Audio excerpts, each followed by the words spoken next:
আসসালামু আলাইকুম। আশা করি সবাই ভালো আছেন। ইনশাল্লাহ আমিও ভালো আছি। তো আমি কিছু গুরুত্বপূর্ণ কথা বলবো। ইটালিতে যারা আসতে চান তারা অনেক কিছু চিন্তা ভাবনা করে আসবেন, কারণ এখানে অনেক দালাল আছে, অনেক কিছু আছে।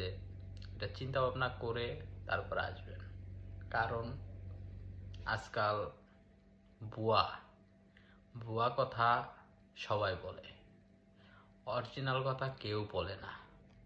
তা আমি বলতেছি গুরুত্বপূর্ণ কথা, সবাই মনোযোগ দিয়া শুনুন এবং কি ভিডিওটা দেখুন।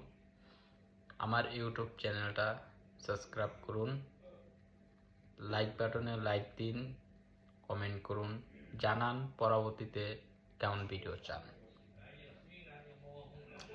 ইটালির বর্তমান 2024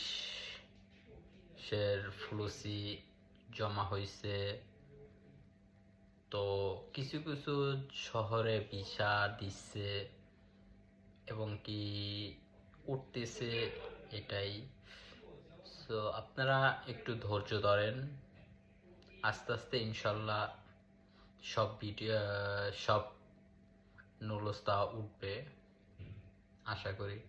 তো আমার বন্ধু আজকে বলল তার পায়ের নুলস্তা উঠছে।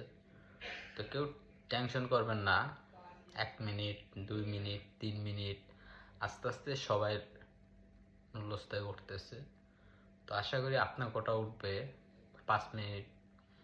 5 মিনিট পর্যন্ত কাউন্ট করবে। তবে আপনারা টেনশনের কোনো কারণ নেই, নিরিবিলি থাকেন, ইনশাল্লাহ সব কিছু হয়ে যাবে ইনশাল্লাহ।